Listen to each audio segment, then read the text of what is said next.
Hoy nuestro único se acerca mucho más a la cultura y a un genio, Augusto Roa Bastos. Intentaremos conocerlo a la manera de Únicos. ¿Cómo vamos a hacer eso? Pues de muchas formas que irán descubriendo a lo largo de este programa. Hoy hablaremos, por ejemplo, con Mirta Roa y con Carlos, dos de sus hijos, pero también habrá más sorpresas. Hoy, en Únicos, Augusto Roa Bastos.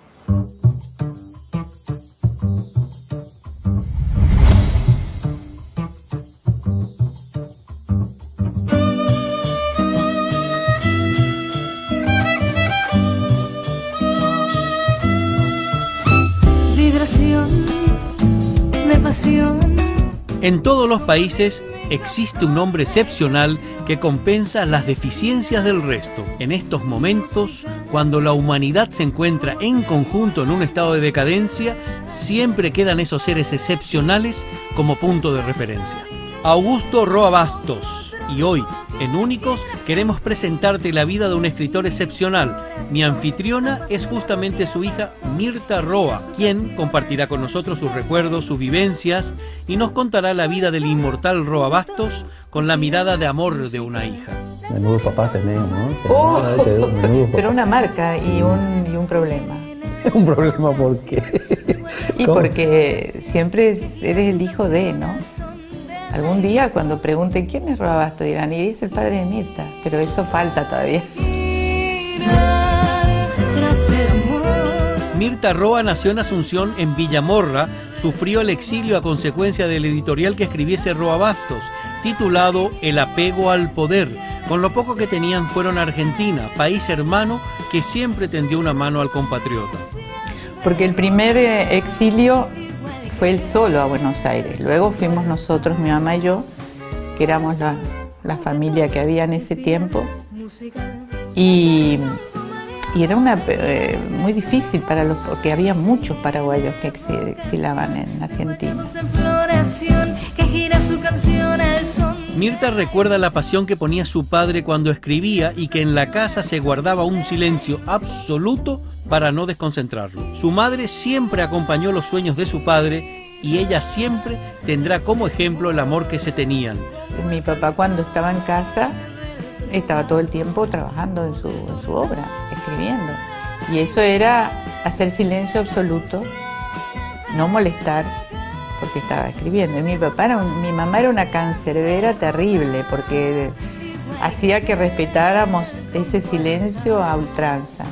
Corazón, juguetón, espiral. Recuerda que su abuela paterna fue quien le inculcó a su padre amar la literatura.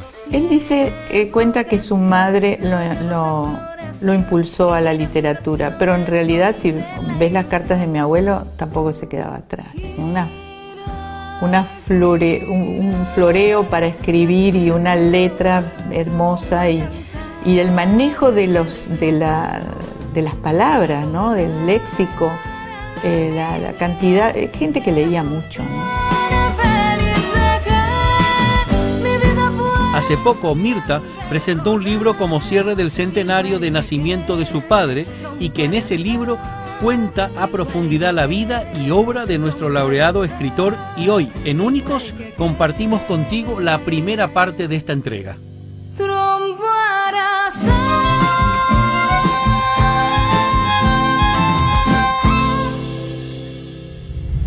Mirta, encantado de conocerte. Gracias por abrirme las puertas de tu casa, Con mucho gusto, Luis. Vos sabés que tantos años fuera uno se pierde de muchas cosas. Tu vida también habrá sido rara, ¿verdad? En cuanto a viajes, no sé. Bueno, para mí es rara al menos. Yo viajé muchísimo y no sé dónde están mis raíces exactamente. Pero quiero explicarte cómo surge esta grabación o por qué quisimos estar contigo. Para mí al menos. Independientemente seas hija de quien seas, te escuché por radio y me cautivó lo que escuchaba, cómo hablabas con papá, cómo contabas ciertas historias y tenía muchas ganas de conocerte. Bueno, tú sabes que tengo mucho afecto a tu papá. Él siempre ha sido muy especial con nosotros y con mi padre fueron amigos. Además hay una complicidad entre ellos con el tema de la democracia. Así que bueno, nos unen y yo creo que tu padre es un gran periodista radial. creo que ha marcado y está marcando. Menudos papás teníamos, ¿no? Menudos papás. Pero una marca sí. y un problema. ¿Un problema por qué? Y ¿cómo? Porque siempre eres el hijo de, ¿no? Algún día cuando pregunten quién es Roabasto dirán, y es el padre de Mirta, pero eso falta todavía. Falta. Decime una cosa, ¿podemos conocerte un poquito más? ¿Cómo me gustaría conocer tu vida? Y luego si podemos hablar un poquito de tu vida con tu papá, tu familia, tus hermanos. Contame algo de tu vida.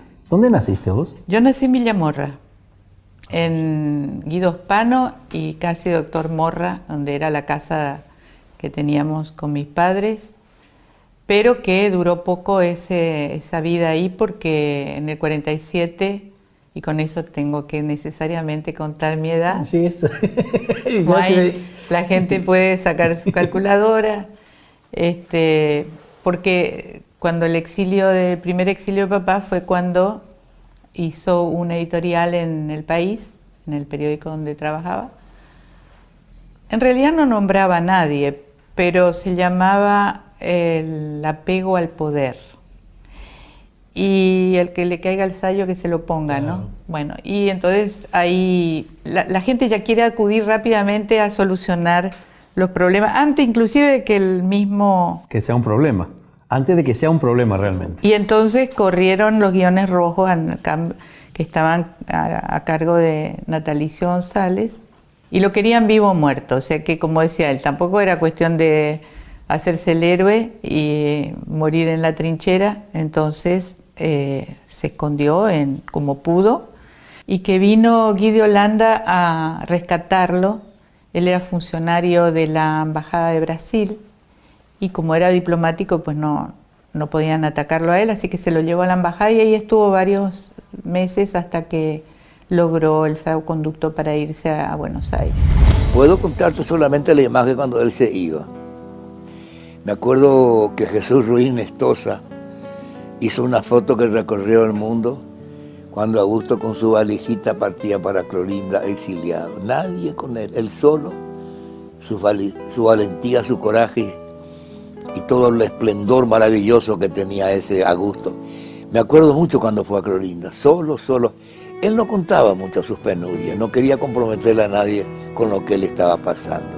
Por eso es único. Porque el primer exilio fue él solo a Buenos Aires. Luego fuimos nosotros, mi mamá y yo, que éramos la familia que había en ese tiempo. Y era muy difícil porque había muchos paraguayos que exilaban en Argentina. Entonces no era uno, eran muchísimos y era difícil encontrar vivienda, encontrar trabajo. Él tuvo mucha suerte porque tuvo amigos que lo recibieron, entre ellos la primera fue la familia Lieber Friedman, que estuvo acá viviendo en Paraguay. Después fue Carlos Federico Avente, que le brindó un lugar donde vivir, una casa abandonada o vieja, no abandonada, pero vieja. Cuando vino por primera vez deportado en la Argentina, yo lo atendí y desde entonces es nuestra amistad. Lo que él decía de mí es de que la única amistad que tenía, sin sombra alguna, era la que tenía conmigo. Así que después, era muy chiquita yo, iba al Jardín de Infantes, esas cosas, ¿no? Cuando ya vivíamos en Martínez, una casita que compraron unos años después, yo ya tendría tal vez 5 años, por ahí. Y bueno, de ahí ese barrio fue mi barrio hasta que me casé. Pero no pases tan rápido de 5 hasta que te casaste. Quiero saber algo. Quiero decir que viví ahí muchos años, ¿no? Y bueno, contame, ¿cómo era la vida? ¿Qué hacían? ¿Cómo era la relación con él? ¿Cómo era tu vida? No, la relación con él era... nosotros pensábamos que normal, hasta que nos dimos cuenta que los padres de los otros amigos del barrio venían a un horario fijo, te pasaban sábados y domingos con los hijos, salían a pasear. Eso no era. Eso había paseos, pero muy esporádicos. Entonces mi papá cuando estaba en casa estaba todo el tiempo trabajando en su obra, escribiendo. Y eso era hacer silencio absoluto, no molestar, porque estaba escribiendo. Y mi mamá era una cancerbera terrible, porque hacía que respetáramos ese silencio a ultranza, ¿no? Yo escribí sobre el agua el nombre mío, para la eternidad de un solo instante, y me atemorizó que ya bastante duras en el fluvial escalofrío. ¿Y vos cómo eras como niña, como adolescente? ¿Eras una buena chica? Y parece que sí. Según cuenta mi papá en sus cartas, parece que sí era bastante buena estudiante y buena... No creo que le di muchos quebrantos. ¿Vos entendías lo que era ser escritor? ¿Lo que entendías en esa época? ¿Te acordás más o menos qué pensabas con todo? Cuando yo fui al Jardín de Infantes, que las maestras te preguntan, ¿y tu papá qué hace? ¿A qué se dedica? Y mi papá en esa época trabajaba en una compañía de seguros, pero él nos contaba a nosotros los cuentos que escribía, las poemas. Entonces dijo, ¿en qué trabaja tu papá? Mi papá trabaja en una oficina de hace cuentos y versos. Y cuando se lo conté a mi papá me dijo, me van a echar del trabajo, porque no es eso lo que yo tengo que hacer. Ahí entendí que había algunas cosas que no se podían decir. ¿Pero lo pasaban mal? Mi mamá era una gran administradora de los escasos recursos, que eran bien escasos. Administraba muy bien los... ¿De dónde era ella? De Iturbe. Iturbe.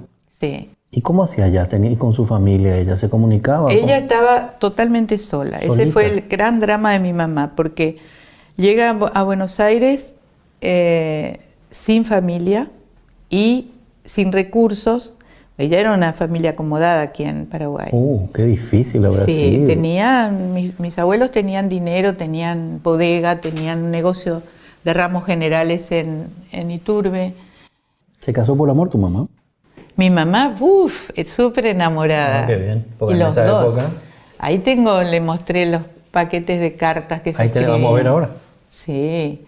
Gracias. No, papá escribía largo. ¿Sí? Sí, escribía largo. Y decía que no le gustaba escribir, pero siempre escribía muchísimo, porque, fíjate, tengo una colección de cartas que le escribía a Josefina Pla, cartas largas, a Rubén Vareiro Saguier, a nosotros. Y te digo lo que conozco, hay mucha gente que tiene cartas de mi padre. Cuando mi abuela falleció, nosotros tuvimos que arreglar sus cosas. Y entre las cosas que encontramos primero millones de fotos de ellos dos. Él le enviaba muchas cartas a ella con fotos de él, contándole cómo le iba su vida en Buenos Aires, ¿verdad? Encontramos también cartas de mi abuelo que le enviaba a mi papá y a mi mamá cuando estaban en Venezuela. Y se enviaban cartas, y había muchísimas cartas también entre él y sus padres, ¿verdad? O sea, y encontramos también cartas de él que le enviaba a mi papá y a mi tía cuando eran chiquititos. O sea, muchísimas cartas realmente mi abuela atesoró y guardó. ¿De dónde le viene a él la escritura? ¿Tienen antecedentes? ¿Cómo son los antecedentes de la familia? Él cuenta que su madre lo impulsó a la literatura, pero en realidad si ves las cartas de mi abuelo tampoco se quedaba atrás. Tenía un floreo para escribir y una letra hermosa y el manejo de las palabras, ¿no? Del léxico, la cantidad, gente que leía mucho, ¿no? Pero qué difícil es escribir. Yo no sé si para vos habrá sido fácil o cómo entraste muy en eso. Difícil. Es difícil muy escribir, difícil. Yo porque... vi digo, ¿yo para qué me metí en esto? No, ¿yo qué hago ahora? Y empecé a escribir cualquier cosa para ver si calentaba motores. Y ahora sí me entusiasmé, pero es difícil. Es difícil. Es difícil. Una vez me dio un cuento, yo era un adolescente, me dio un cuento me dijo, a ver, ¿qué te parece si esto está muy largo y si lo podemos reducir? Y yo le reduje como una carilla, entonces ya no me tomó más como correctora, porque los libros de él iban a ser de 20 páginas. O sea que es complicado. Yo intenté escribir, intenté que todo tipo de artes. Algunas las hago, como son la pintura, pero pinto para mí.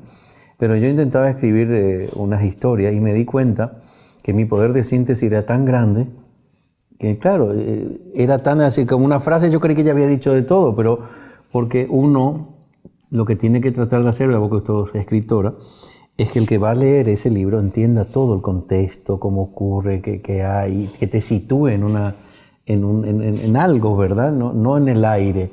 Entonces yo me daba cuenta que todo lo que había escrito no valía para nada, porque si alguien que lo leía no iba a entender.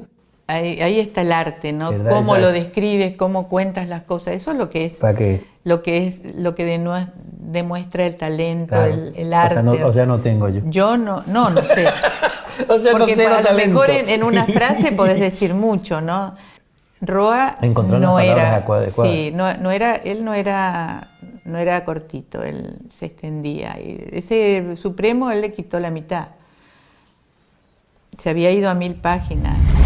Si yo imagino la literatura latinoamericana dentro de 50 o 100 años, sin ninguna duda, Yo el Supremo va a ser una de las 5 o 6 obras que van a estar presentes en toda la literatura latinoamericana. Pero yo, ojo, yo no soy escritora, yo me metí en esto un poco a corazón y porque había como una necesidad de mostrar a un Roa humano, a un Roa que fuera motivante, porque una persona que prácticamente es conocida a partir de ser famoso, ¿no? Acá la gente lo recuerda, a lo mejor no lo han leído, pero saben que es un premio Cervantes y saben que es un premio importante. Pero, ¿qué pasó antes? ¿Cómo llega a eso, no? Y creo que puede ser motivante para gente joven que sepa que sí, que es una persona que sufrió, que tuvo problemas, que tuvo fracasos también, que tuvo pérdidas, que tuvo equivocaciones, ¿no? Y que llegó a donde llegó. Como nos pasa a todos, lo que pasa es que él es una persona conocida y pública. Nosotros nadie se va a enterar Ahora sí. si tenemos fracasos. Ahora se van a enterar contigo también, ¿no? Es diferente, pero sí que hay que poner, a mí me gusta, por eso este programa justamente es para ver la vida detrás del personaje, justamente así se llama. Únicos, la vida detrás del personaje. Es para conocer esa faceta o intentar conocer esa faceta oculta que tiene. Indudablemente el premio Cervantes. El premio Cervantes digamos, después del premio, para mí después del premio Nobel de Literatura viene el premio Cervantes, ¿verdad? Porque es el mayor premio en lengua hispana, ¿verdad?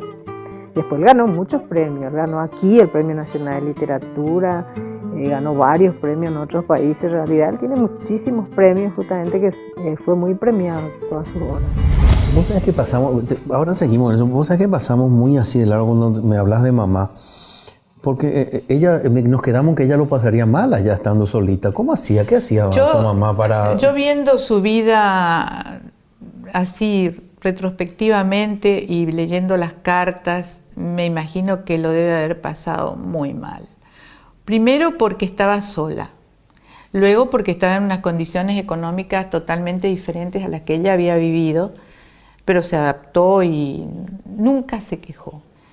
Yo creo que es un gran ejemplo, porque hay muchos matrimonios que a veces se separan y empieza la guerra, ¿no? Condicionan a los hijos. Condicionan a los hijos que son los que sufren realmente, ¿no? Entonces nosotros tuvimos la libertad de quererlo y de respetarlo, igual que a ella, sin tener esa carga de una señora que esté protestando, quejándose. Crecimos y lo hicimos, cada cual por su camino. Ando escuchando historias, resumiendo lo que serán mis memorias, fingiendo que tu ausencia no duele, solo a veces. Tengo en mis manos cenizas de lo que algún día fue. Fuego, fuego, fuego. ¿Qué más saber si las heridas son mías o nuestras? Fíjate tú, cuando mi padre se va a Londres en el 45, ellos se casaron en el 42, tenían un niño, que fue el primer hijo, que tenía un problema cardíaco congénito. Así que ya se va y dejando un niño que está enfermo. Luego mi mamá estaba embarazada, ellos no lo sabían todavía de mí. Y yo nací 18 días después de que mi hermano murió. Qué difícil. Él murió el 12 de marzo y yo nací el 30. Entonces, todo eso Qué bárbaro. prácticamente lo vivió sola mamá. Su embarazo, La muerte de el su niño, ya papá estaba, pero y para él le afectó muchísimo, muchísimo. Hay un poema muy dramático que escribe esa noche de la muerte. Y encima, cuando viene un hijo nuevo, que uno cuando tiene un hijo lo quiere ese, no está pensando en el otro que va a venir. Me imagino que tiene que haber sido un doble golpe. Todo eso lo vive ella sola. Y después viene este exilio duro, porque como te digo, salió de una forma violenta. Ella se tiene que quedar esperando que venga la posibilidad propicia para irnos. Llega a un país duro en esa época. Imagínate una persona como mi papá, que acá era conocido porque escribía en el periódico, pero en Buenos Aires no era nadie. Y tiene que empezar de cero, pero siempre con esa acicate que tiene de escribir y de hacer su obra. Y encima una obra que está radicada y pensada para el Paraguay. No es una obra Sí, que va a ser internacional. internacional, ¿no? Y entonces la primera obra que hace, El trueno entre las hojas, con palabras en guaraní. Tú sabes cómo nos querían los porteños a nosotros, ¿no? Entonces, abrirse paso, yo digo, qué genio tiene que haber sido para abrirse paso a pesar de todo eso, ¿no? Y hoy cuesta tanto, imagínate en esa época. El mercado acá nulo, prácticamente. Acá no había editoriales Por en eso, esa época. nulo era el mercado de acá. Entonces, mirando hacia atrás, y parece fácil decir, bueno, sí, hizo esto, lo otro, pero cuando te pones a examinar las cartas, a leer, a ver, te das cuenta lo duro que tiene que haber sido para ambos. Lo que siempre me llamó la atención en ella es ese gran cariño que tiene a su familia y ese recuerdo a su padre, ¿verdad? Considerando que su papá era una persona que por el exilio y por muchos motivos siempre estuvo largo tiempo ausente de la familia. Sin embargo, ella cuenta, sin embargo, a pesar de la distancia, nunca se cortó ese lazo, ese afecto entre los hijos y el papá ausente, ¿verdad? Hace en este momento todo lo posible para mantener la memoria viva de su padre, ¿verdad? Ella creó la Fundación Roa Bastos, que está integrada por familiares, amigos de Roa, desde donde difunde permanentemente las obras de don Augusto, a nivel país e internacionalmente también, ¿verdad? ¿Qué pasa? Madre tiene 2 niños, porque después nació mi hermano allá, 2 niños, una escasa economía y un hombre que cada vez brilla más, crece más intelectualmente. Entonces es como que la calle se va abriendo, ¿no? Entonces yo me imagino que la vida de mamá tiene que haber sido triste en ese sentido. Y él lo dice en una carta, ¿no? Que se arrepiente o se duele de haberle dado esa vida. Él mismo lo dice. Y dice él en una carta algo terrible. Dice, mi vida fue todo un gran error. Yo le he hecho infeliz a mucha gente, a la gente que quiero y que me quieren. Sí, hace una suma de sus fracasos. Es muy fuerte la carta. Y entonces también tiene que luchar contra eso. O sea, como una persona que no es irresponsable, porque es una persona que sí cuidaba a su familia, a sus hijos, que trabajaba para mantenerlos, cómo es de difícil que una persona así pueda seguir adelante haciendo su obra, cuando él lo que necesitaba era estar libre, sin nadie que mantener, ni proteger, ni nada. Una carga familiar, no. Claro. Y en cambio, ¿eh? y sí, creo que era muy complicado. ¿Qué tenés todo ahí? ¿Podemos ver eso? ¿Me podés explicar Claro. todas esas maravillas? ¿Cómo no? Hagamos los libros. Vamos a ver ahí un momentito. Vamos.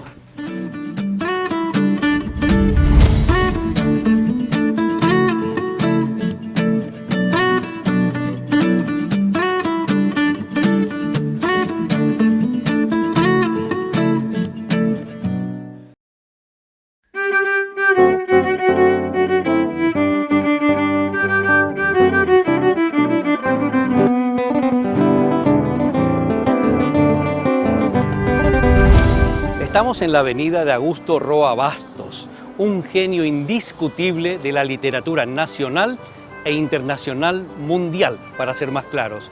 Un genio que tuvimos, que pudimos disfrutar y que seguiremos disfrutando, y que hoy le vamos a hacer un pequeño, gran homenaje a Augusto Roa Bastos y conoceremos algo más de su vida y su familia.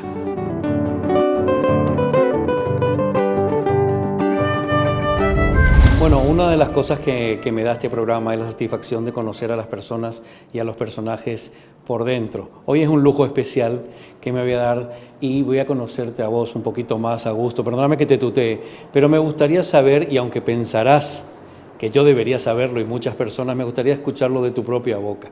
¿Dónde naciste, Augusto? El pueblo se llama Iturbe o Santa Clara. Vos sabés que hay gente que se cuestiona si el pueblo existe, o de otros países, ¿verdad?, que no lo conocen. Itapé en guaraní significa piedra chata, piedra plana. Claro. Y bueno, es un pueblecito que es también el escenario, digamos, el lugar donde transcurre la acción de varios de mis textos narrativos, sí.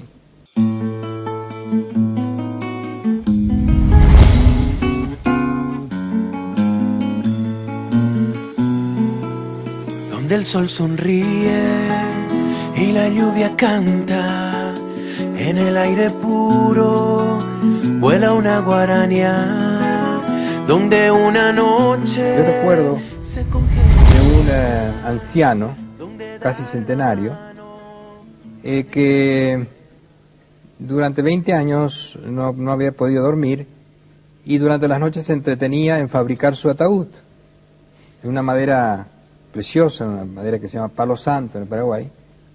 Y este hombre, este viejecito, en los meses de creciente del río, a cuya ribera vivíamos todos en este pueblecito, él se embarcaba en este ataúd como en una, en una canoa, decimos en el Paraguay, a recoger gallinas, colchones, chicos.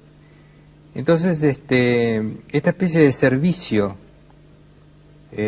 con un elemento tan aparentemente lúgubre como sería el de un ataúd labrado todas las noches, con ese son del martillito y del escoplo que se oía en todo el pueblo y que ya no lo oían porque hacía 20 años que eso estaba ocurriendo, este hombre, sin embargo, salía para hacer un servicio. De manera que desde el fondo de la muerte, el paraguayo siente esa necesidad de salir en ayuda del semejante que está en dificultad. Claro, claro. Esta es una de las grandes impresiones de mi infancia y creo yo que más que todo ha sido una de las influencias que me llevaron a ver en el ejercicio de la literatura la posibilidad de creación de mitos reveladores de la personalidad de una colectividad. Tuvo que salir en el 47 exiliado, su primer exilio. Imagínate que él tuvo más de 50 años de exilio y nunca habló de otra cosa que del Paraguay, de su cultura, de su gente, de la opresión, del indígena, en fin, ese era su tema, ¿no? Que no lo abandonó nunca y ese tenía la necesidad imperiosa de volver a tener contacto con su gente, ¿no? Una de las cosas que me llama la atención y que mucha gente sabrá y le preguntamos a Mirta es ¿por qué vino el exilio, Augusto? ¿Qué pasó? ¿Cómo fue? ¿Qué fue el detonante del exilio? Bueno, las causas de los acontecimientos generalmente importantes a veces suelen ser nimias, sobre todo en el caso de las personas, de los individuos.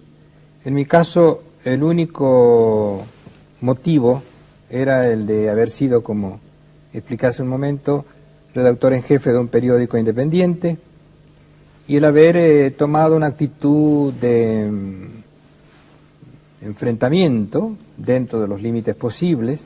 Entiendo. Cuando ocurrió una de estas revueltas muy sangrientas y entonces, bueno, como realmente no tengo pasta de héroe, yo fui el primero en huir. Esa huida fue mi expatriación. Tuve que asilarme primero en una embajada, luego salir. Y vine a mis universidades. Hablamos también con Mirta, cómo fue Argentina, cómo fue ese traslado, cómo era tu vida, cómo fue en Argentina todo, cómo te recibieron.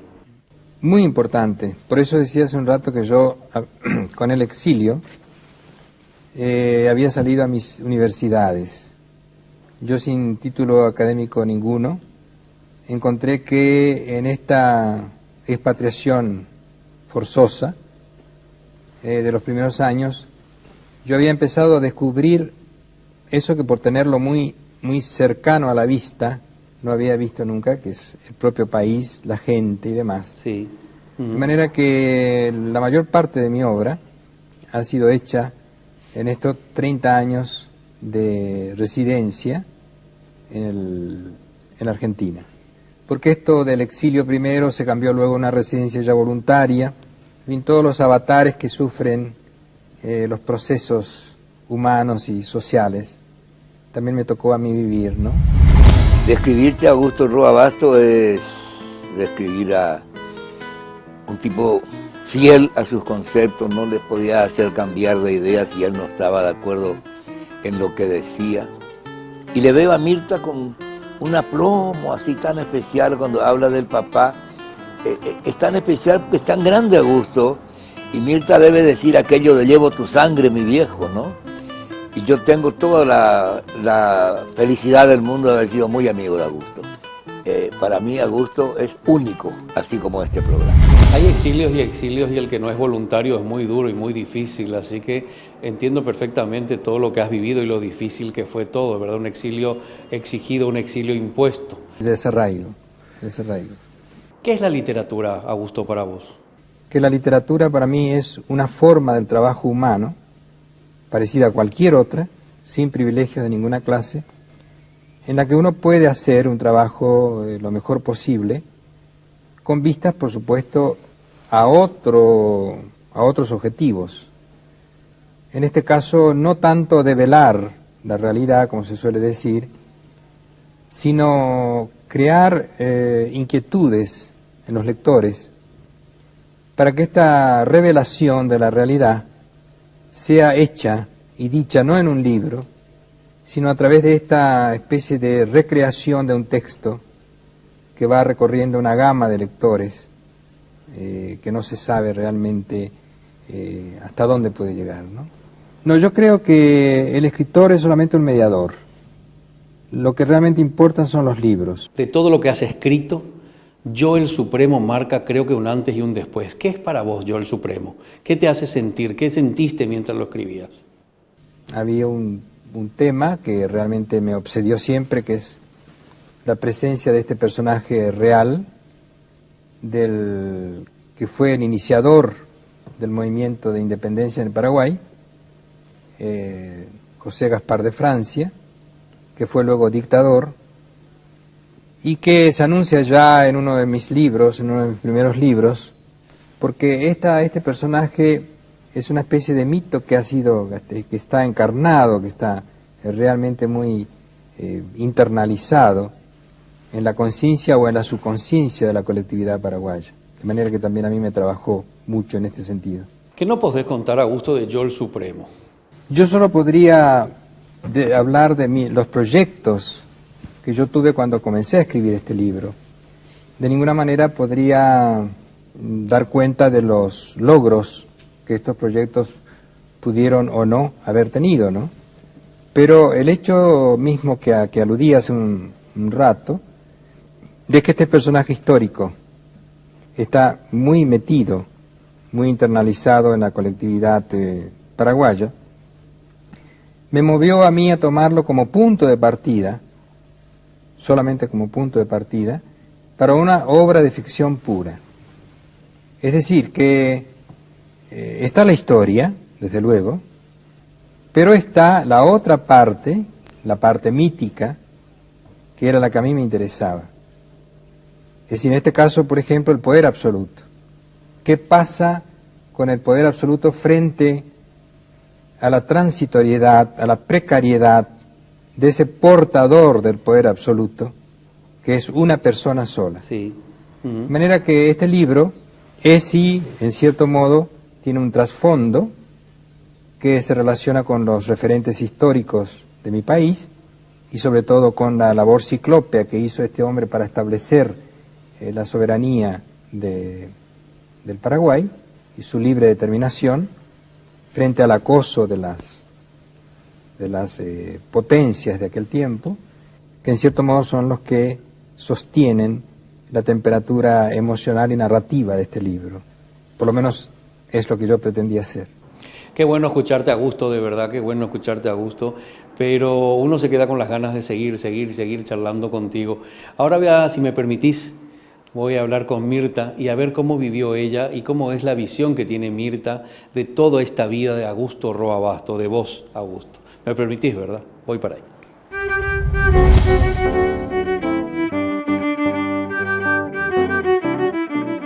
Me gustó, Augusto, esta charla, don Augusto, esta charla con usted, aunque haya sido una charla muy especial y diferente, pero no me quedé satisfecho. Así que vamos a seguir charlando, me parece.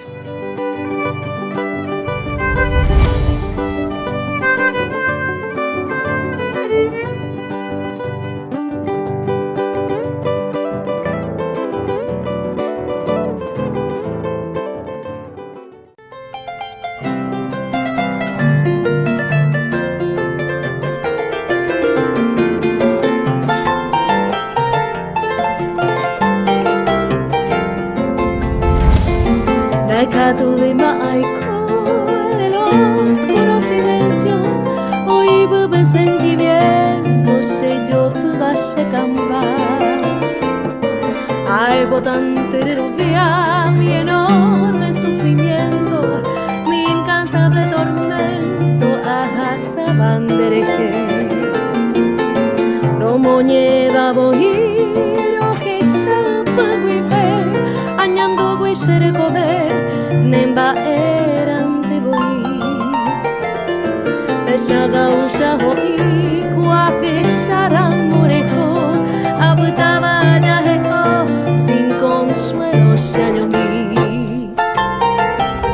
Bueno, esto es una joyita, el libro, una edición conmemorativa de la Real Academia Española que se presentó en diciembre del año pasado. Wow. Un homenaje muy grande porque es el número 10 en la colección donde primero está el Quijote y entre ellos está el de García Márquez, ¿no? Así que... Me ha dado piel de gallina, sinceramente. Te juro, me ha dado piel de gallina desde abajo. ¡Qué maravilla! Esta es una edición del Ruiseñor de la Aurora de Servilibro. Sabes que Servilibro es la editora de Roa y todos los títulos los ha editado. Tengo este acá. Esta es la edición conmemorativa que se hizo con la misma tapa, el mismo grabado de Alonso que fue cuando se hizo la primera edición en el 74. Y también fue un homenaje que hace el Cabildo, el brazo cultural del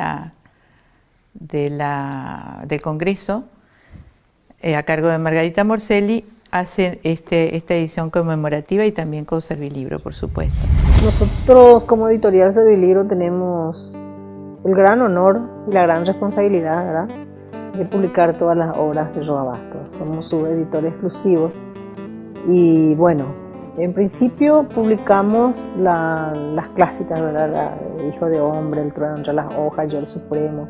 Y después publicamos también sus cuentos infantiles, como también sacamos el gran libro titulado Las Culturas Condenadas, ¿verdad?, que es una compilación que él hizo sobre antropología, que es un libro completísimo. Pero por supuesto, la más vendida y la más requerida es Yo el Supremo, ¿verdad? Yo el Supremo sacamos en varias ediciones el año pasado. Esta es una colección de cartas que se cruzaron entre Josefina Pla y Roa. Que me comentaste antes, sí, claro. Y estas arrancan desde el año 41, 42.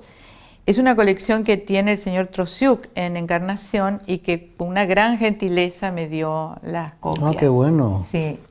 Qué bueno. De las cuales me he valido también para estudiar un poco más de la vida de Roa. Algunas de ellas fueron parte del libro del que te voy a contar. ¿Hay alguna indiscreta? En general, digo, no Néstor. Son muy, ¿cómo te puedo decir? Los dos son muy educados hablando, tienen un lenguaje muy alto. aun cuando eran muy amigos y se querían mucho, y las cartas son durante años y toda la vida él dijo que fue su maestra, pero se tratan de usted y tienen un lenguaje muy alto, realmente sorprendente. Así súper correcto. Íntimas al punto de decirle, bueno, usted está pasando mucho trabajo, muchos problemas económicos y yo quiero ayudarlo. Entonces le publicaba cuentos que ella hacía en la revista Idilio. Y le decía, no los haga tan buenos porque tienen que ser más light para poder publicarlo en la revista del corazón. Qué bueno. Decime, y esto parece un cuadro acá, esto es una maravilla. Esta es una foto que también cortesía del país de España, es una hermosa foto de Roa, y este es un libro en donde pertenece a la colección Creadores del Bicentenario. Es una colección pensada, creada y dirigida artísticamente por Margarita Morselli. ¿Ves? Impresionante el libro. Aquí está una foto de Josefina con él, ya grandes, ¿no? Y aquí te habla de lo que yo te contaba cuando murió su hijo, y entonces dice, Eric Campos Cervera y Molinari Laurín, que es un poeta argentino, me han dado cosas muy lindas sobre mi hijito muerto. Quisiera publicar el jueves la página literaria dedicada a su memoria. ¿No podría usted escribirme algunas líneas? Wow. Le pide a Josefina. Qué duro. Sí, y hermoso. Acá están las cartas. Las que faltan ahí. En esta. Sí, publiqué estas cartas de Josefina. Bueno, estos libros los editó, como te dije, el Cabildo, y son de difusión. ¿Pero se pueden comprar o no? Pero Vidalia tiene una parte que ella hizo aparte para la venta, porque el Cabildo sí, porque Cabildo no vende los libros, son de difusión para bibliotecas, para instituciones. Pero posteriormente vamos a estar sacando otra edición, ¿verdad? Para el público. No sé si hay algo que no se sepa de él, porque más todavía en este libro ella publica hasta las cartas, ¿verdad?, que le escribía a la familia. Yo creo que lo que más resalta es como dije en principio, el afecto que había entre padre e hija, ella y su papá. Él le trataba de Mirtita y le trataba con mucho afecto y cariño, ¿no? Acá con personajes de su vida. Mira, jovencito, te voy a mostrar lo que te contaba antes cuando te conté del viaje que hizo mira, acá los dos eran pequeños. Acá está mi papá y mi mamá. Wow. Y las dos familias están juntas. Acá está el Monseñor Roa, que es qué linda foto. el que lo ayudó en su escuela secundaria. Pero este es un tío Mascheroni, este es mis abuelos Mascheroni. Se está casando una tía Mascheroni y están juntos los dos de chiquitos, mira. Qué bárbaro, cómo me ha gustado. Mira la letra. Linda letra. Le escribía mucho a su papá. Acá está la casita que te contaba de Martínez. Acá está mi mamá y mi papá con mi cuñada, la esposa de Carlos. Ahora viene Carlos, ¿verdad? Carlos va a venir, sí. Ahora le conocemos. Sí. Bueno, yo le voy a conocer. Vos ya le conocés. Yo le conozco un poco, sí. Creo que le he visto alguna que otra vez. Sí, abuelita Mirta. Abuela Mirta. Mirta. Te amo mucho. Te amo mucho. Gracias por ser mi abuelita. Gracias por ser mi abuelita. Sí, te mando un besito así. Te voy a mostrar los papeles que guardo. Estos son apuntes de cuando él estaba haciendo el Supremo. Mira cómo anotaba de puño y letra detalles, cosas que oía por ahí. Mira, todo su letrita. Sí. Iba anotando y después, bueno, seguramente coordinaba todo. Mira lo que es esa letra. Chiquitito. Seguía ahorrando, Seguía en economía de papel. De guerra. Sí. Pero te voy a mostrar este tesorito. Estas son las cartas que se mandaban.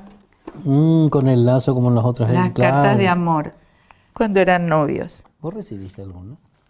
No de esta, digo, en tu vida. Ah, sí, pero no con lacito. No.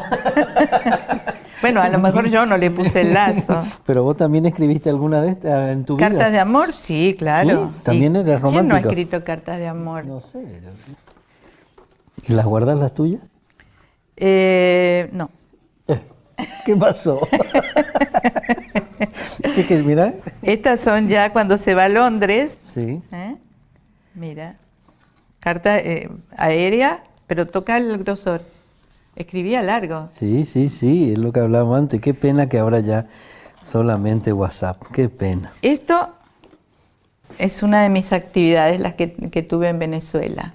Yo fui diseñadora de trajes de baño. ¿En serio? Y esta fue la última colección que vine, el 2008, cuando vine para acá. ¿Sabes qué? Son 2.800 kilómetros de costa en Venezuela. La gente se va mucho a la playa y no se va con un traje de baño, se va con 3.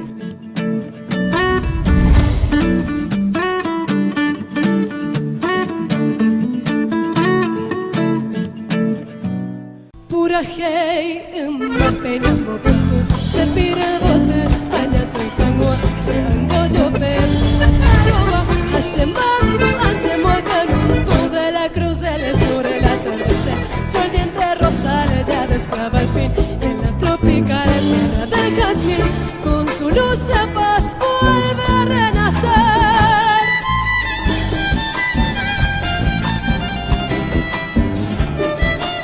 Este es el primer libro que hicimos, yo trabajaba con una editora muy buena en Venezuela y hicimos este libro, Así es Caracas. Ella es quien era amiga de mi mamá, de mi papá, y ella me abrió las puertas de Venezuela cuando fuimos. Importante Venezuela en tu vida, parece. Muy importante. Y bueno, esto primero lo hicimos así en blanco y negro y luego hicimos la versión de color. Y aquí tenemos 2 libros de los muchos que hice en Venezuela cuando trabajaba con el diseño gráfico, porque tuve que compartir.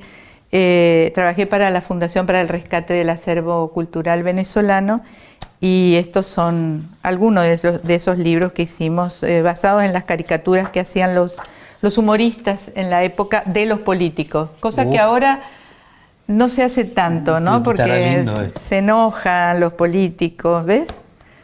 Te digo honestamente, quiero sensibilizar a las autoridades que pueden hacerlo, de que aquí, esto es una muestra de lo que tengo, hay mucho de Roa que debería estar resguardado y en un museo. Expuesto en un museo bien cuidadito.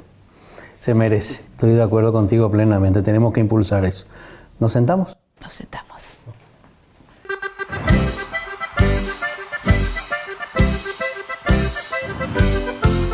Hoy hemos podido compartir una parte de la vida y obra de este genial autor Augusto Roa Bastos, y con una charla tranquila y amena con Mirta seguiremos descubriendo, y les invito al siguiente programa de Únicos, que seguiremos hablando con Mirta, con Roa y con Carlos, hijo de Augusto Roa Bastos.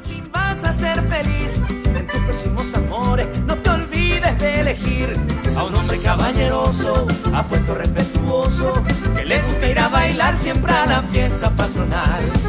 Desde Únicos queremos transmitir el amor y respeto a todas las formas de vida y nuestra lucha contra el maltrato animal, contra el abandono y animarlos a rescatar y adoptar responsablemente.